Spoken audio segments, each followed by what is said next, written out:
تفصیلی مصائب بھائیوں کا حکم ہے کہ پڑھا جائے۔ تذکرہ ہے آج شہزادہ یون محمد کا۔ عالیہ کے بیٹے ہیں، نسل حضرت عبداللہ ابن جعفر طیار ہے۔ یہ علی کی بیٹی کی گود کے پالے ہوئے ہیں۔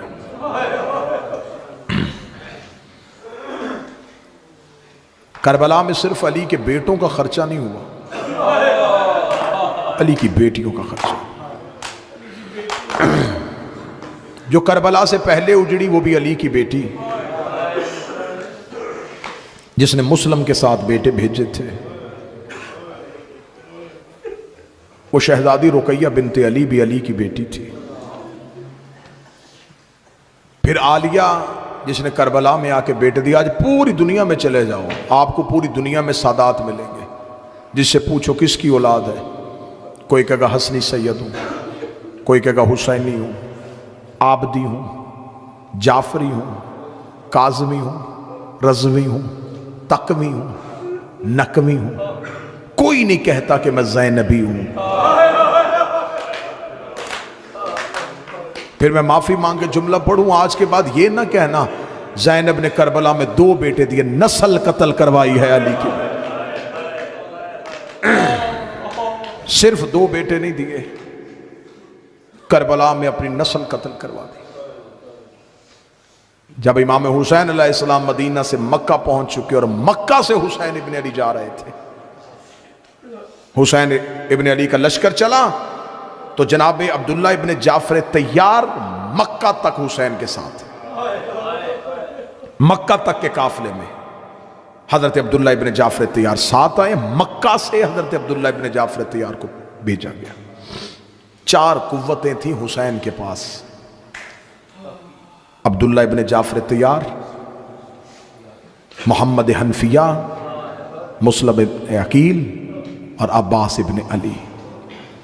محمد حنفیہ کو مدینے چھوڑا، عبداللہ کو مکے چھوڑا، مسلم کو کوفے بھیجا، صرف عباس کو ساتھ میں۔ یہ کائنات کا پہلا سردار ہے جس نے اپنی طاقت کو تقسیم کر دیا تھا۔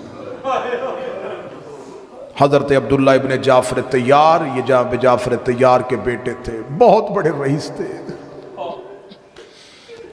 جب جناب جعفر طیار تجارت کی غرض سے شام سے واپس پلٹے تو جناب جعفر طیار نے مولا علی سے آ کے کہا کہ یا علی، مجھے شام کی تجارت سے بہت اچھا منافع ہوا ہے۔ مولا امیر المومنین نے اپنے بھائی جعفر طیار سے کہا بہتر ہے کہ آپ شام میں کوئی زمین خرید لیں۔ حضرت جعفر طیار دیکھ کے کہنے لگے ہم ہاشمی زیادہ زمینیں نہیں خریدتے۔ مولا علی فرماتے ہیں میں کہہ رہا ہوں کہ آپ شام میں زمین خرید لیں۔ جناب جعفر طیار کے بعد جب جناب جعفر طیار کے بیٹوں میں باپ کا ترکہ تقسیم ہوا تو یہ شام والی زمین عبداللہ کے حصے میں آئی۔ جب جناب عبداللہ کی بارات علی کے گھر میں گئی ہے نا تو جناب عبداللہ نے، مولا امیر المومنین نے بیٹی کا عقد پڑھا۔ جناب عبداللہ نے کہا جو حق مہر کہیں میں دینے کے لیے تیار ہوں۔ علی رو کے کہتے ہو سکے تو شام والی زمین میری بیٹی کو دے دو۔ آج بھی جہاں عالیہ کی قبر ہے وہ زینب کی اپنی جاگیر ہے۔ حسین نے کربلا خریدی تھی، شام قبر زینب کی جاگیر ہے۔ حضرت عبداللہ ابن جعفر طیار اپنے بیٹوں کو ساتھ لے کے آئے تھے۔ جب حسین ابن علی نے مکہ چھوڑا، آدھے رستے میں قافلہ پہنچا تھا یا پیچھے سے کسی کی آواز ہے کوئی حسین کو روکے، کوئی حسین کو روکے۔ مولا حسین لشکر کو روکے کہ عباس دیکھیے کون ہے۔ حضرت عباس نے دیکھا تو جناب عبداللہ گھوڑے کو دوڑاتے ہوئے، جناب عباس دیکھ کے کہتے مولا سرکار عبداللہ آ رہے۔ مولا حسین نے اپنے گھوڑے کو واپس کیا، جلدی سے جناب عبداللہ کی طرف۔ جناب عبداللہ کہتے عباس مجھے بتاؤ علی کی بیٹی کا محمل کہاں ہے؟ جناب فضہ نے آ کے بتایا عالیہ حضرت عبداللہ آپ کا محمل پوچھ رہے ہیں۔ رو کہتی فضہ عبداللہ کے آنے سے پہلے حسین کو بلا۔ حسین عالیہ کے محمل کے قریب آئے، رو کے کہتی حسین عبداللہ سے پوچھ، روکنے تو نہیں آیا؟ جناب عبداللہ کا گھوڑا علی کی بیٹی کے محمل کے قریب آیا، ابھی بھی دیکھ کے کہتی عبداللہ جعفر تیار کا بیٹا اگر روکنے آیا ہے، میں علی کی بیٹی ہو کے وعدہ کرتی ہوں ادھر حسین کا گھوڑا نکلے گا، ادھر میرا جنازہ نکلے گا، مجھے واپس نہ لے کے جانا۔ اتنا کہنا تھا، جناب عبداللہ نے اپنی ابا کو کھولا، 2 بچوں کو باہر نکالا، دیکھ کے کہنے لگے زینب جب امیر سفروں میں جائیں اس کا کوئی صدقہ دیا کرتے ہیں، جب کا صدقہ دیا کرتے۔ بی بی زینب نے اپنی اماری کا پردہ ہٹایا، رو کے کہتی اتنا امیر ہو گیا جعفر تیار کا بیٹا کہ زہرا کے بیٹے کا صدقہ دے۔ رو کے کہتے ہیں میں زہرا کے بیٹے کا صدقہ مال درہم دینار نہیں دے کے آیا، اگر حسین پہ مشکل آئے اون اپنی جانب سے صدقہ، محمد میری طرف سے صدقہ کر۔ دونوں شہزادوں کے ہاتھ پکڑے، علی کی بیٹی بیٹوں کو ساتھ لے کے کربلا پہنچ گئی۔ جب شب عاشور ہر ماں اپنی قربانی تیار کر رہی تھی، حسین خیام کا پہرا دے رہے تھے، ہر دروازے کے سامنے سے حسین گزرتے، کسی خیمے کے اندر سے آواز آتی قاسم تو یتیم ہے، کل مقتل سجے ماں کو شرمندہ نہ کروانا۔ قاسم لوگوں کا الزام ہے کہ حسن لڑتے نہیں تھے، سامنے بیٹھا ہوا بیٹا ماں سے کہہ رہا تھا اماں کل مقتل سجنے دے، تیرا قاسم ایسی جنگ کرے گا ہر لاش خیمے آئے گی، تیرے بیٹے کی لاش خیمے نہیں آئے گی۔ کسی خیمے کے اندر سے ماں کی آواز آ رہی تھی اکبر تجھے 18 سال برکوں میں پالا۔ ایک خیمے کے سامنے سے حسین گزرے، صرف ماں بول رہی تھی، بچہ نہیں بول رہا تھا۔ ماں رو کے کہہ رہی، صرف میں لفظ پڑھوں گا اور آپ سمجھ جائیں گے، ماں رو کے کہہ رہی تھی کاش تجھے چلنا آتا، اصغر میں تجھے سجا کے میدان میں بھیجتی، تجھے بطول کے بیٹے کا صدقہ کرتی۔ جب بہن کے خیمے کے پشت سے حسین گزرے تو عالیہ اپنے بیٹوں کو سامنے بٹھا کے کہہ رہی تھی اونو محمد، ہر ایک کو بہادری ایک طرف سے ملی ہے، تم طرفین سے بہادری لے کے آئے، تم حیدر کرار کے نواسے ہو، تم جعفر تیار کے پوتے ہو۔ کل میدان میں جانا تو لوگوں کو پتہ چلے کہ جعفر تیار کے پوتے کیسے لڑتے ہیں، حیدر کرار کے نواسے کیسے لڑتے ہیں۔ یہ کہنے کے بعد بی بی نے جناب اون کو سامنے کھڑا کیا اور رو کے کہنے لگی اون کوشش کرنا، کل میرا حسین لاشیں اٹھا اٹھا کے تھک جائے گا۔ اب میں سطر پڑھوں گا جو کربلا کے زائر بیٹھا ہے، چیخ سے پتہ چل جائے گا یہ کربلا کا زائر ہے۔ ماں رو کے کہتی اتنا دور گرنا حسین کو اٹھانا نہ پڑے، تیری لاش میرے غریب کو اٹھانی نہ پڑے۔ صبح حضرت عباس نے تیار کیے عالیہ کے بیٹے، دونوں شہزادوں کو گھوڑے پہ بٹھایا۔ مقتل لحوف کہتی ہے یہ 2 بچے وہ تھے جن کے پاؤں رکابوں تک نہیں پہنچ رہے تھے۔ حضرت عباس نے گھوڑے کی زین پہ بٹھایا، عالیہ کی آواز ہے عباس میرے شہزادوں کو مقتل بھیجنے تک ٹیلے پہ آواز دینا۔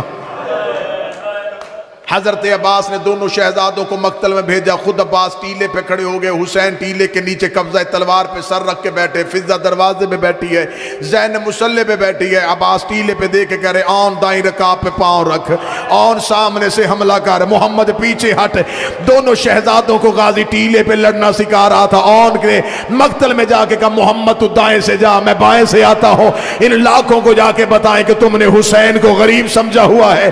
جناب آن لڑتے لڑتے عمر ابن سعد کے خیمے کے قریب پہنچ گئے، اس ملعون کے خیمے کی پشت پہ نیزہ مار کے کہتے تو نے حسین کو غریب سمجھا ہے، تو نے حسین کو مظلوم سمجھا ہے۔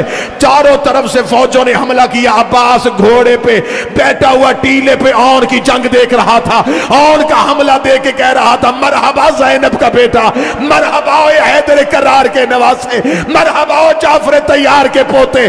عباس کی آواز سے حسین کی رگوں میں زندگی آ رہی تھی، یا تھوڑی دیر کے بعد حسین نے دیکھا کہ عباس کی آواز نہیں آ رہی. حسین نے آنکھیں اٹھا کے دیکھا عباس کا بدن کانپ رہا تھا. رو کے کہتا مولا اجازت دے, میرے بچے فوجوں نے گھیر لیے ہیں, میرے شہزادے فوجوں نے گھیر لیے ہیں.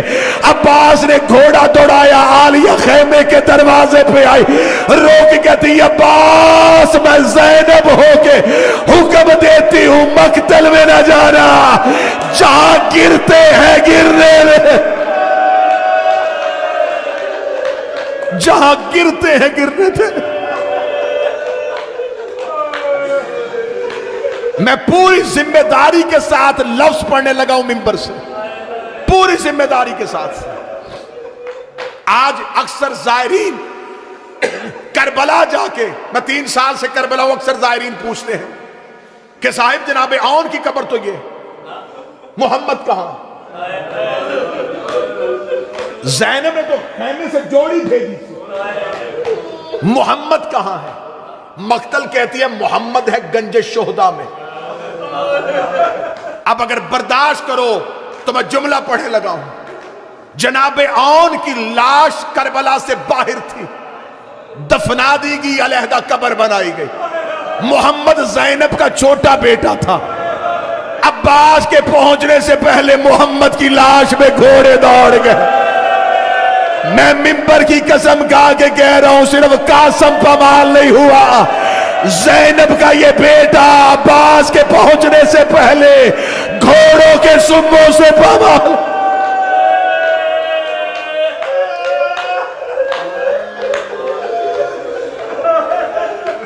شام غریبہ قاتل حسین سے ایک روایت ہے, شمر ملاؤن نے آ کے سجاد سے کہا, اس نے کہا ان بچوں کی ماں مر گئی ہے. مولا سجاد نے کہا کن کی؟ کہنے لگا ہر لاش پہ ماں گئی ہے, یہ عون کی لاش ایسی ہے اس پہ ماں رونے نہیں آئی. مولا سجاد کی آواز آئی یہ میری پھپھی کے بیٹے ہیں. کہنے لگا ان کی ماں کہاں ہے؟ فرمایا حسین کی لاش پہ رو رہی ہے. نہیں, بیٹوں کی لاش پہ آئی, یا اکبر کو روئی یا حسین کو روئی. بس آخری روایت پڑھوں گا اور شہزادوں کے تابوت برآمد ہو. جب پلٹ کی آئی تھی نا علی کی بیٹی مدینے واپس, روزانہ مولا سجاد کے گھر میں مجلس ہوتی. مردوں میں سجاد مجلس پڑھتے, عورتوں میں علی کی بیٹی مجلس پڑھتے. مولا سجاد مجلس پڑھتے تو اس مجلس کی روحانیت آپ خود تصور کرے کیا ہوگی. ہم کتابوں سے پڑھ کے سناتے ہیں اور آپ اتنا روتے ہیں. جہاں موقع کا گواہ اپنے بابے کا قتل پڑھتا ہوگا. مولا سجاد مجلس پڑھ رہے تھے, مجلس تمام ہوئی, لوگ اٹھ کے چلے گئے. دیکھا ایک شخصیت مجلس میں بیٹھی. سجاد نے آنکھوں کا لہو صاف کر کے دیکھا, آواز دے کے چچا عبداللہ. یہ کون تھے؟ حضرت عبداللہ ابن جعفر الطیار. چچا عبداللہ. حضرت عبداللہ کہتے جی آقا. دیکھ کے جناب سجاد کہتے چچا عبداللہ آپ کیوں بیٹھے ہیں؟ فرمایا 3 راتیں ہو گئی ہیں, 3 دن ہو گئے, ایک سوال کرنے آتا ہوں ہمت نہیں ہو رہی. مولا سجاد رو کے کہتے ہیں چچا عبداللہ میں تیرے سوال سے واقف ہوں, لیکن چچا عبداللہ گھبرائیے نہ, سوال کیجئے. اب جس نے گھروں میں رونا جناب عبداللہ رو کے کہتے ہیں حسین کا بیٹا اگر تو کہے تو زینب اپنے گھر واپس چلی جائے. میں کئی دنوں سے علی کی بیٹی کو لینے کے لیے آتا ہوں, میری ہمت نہیں ہو رہی. مولا سجاد دیکھ کے کہتے چچا عبداللہ آپ شرعی حاکم ہیں, آپ شوہر ہیں. مولا سجاد اٹھ کے گھر کے اندر گئے. جیسے مردوں میں مجلس ہو رہی تھی ویسے مستورات میں مجلس ہو رہی تھی. علی کی بیٹی اکبر کا گھوڑے سے اترنا پڑ رہی تھی. مولا سجاد جا کے گھر کے ستون کے ساتھ چپ کر کے کھڑے ہو گئے. علی کی بیٹی نے یوں سجاد کو دیکھا, بی بی نے اپنی چادر اٹھائی, قریب آ کے کہتی تو نہ کہنا میں چلی جاتی مجھے خبر ہے تجھ سے کہا نہیں جائے گا. روایت سن لینا اور اسی روایت کے بعد شہزادوں کے جنازے برآمد ہو. بی بی رو کے کہتی سجاد تو نہ کہنا, مجھے خبر ہے میرا لال تم سے کہا نہیں جائے گا. سجاد میں چلی جاتی ہوں. بی بی آئی صحن میں کھڑی ہوئی,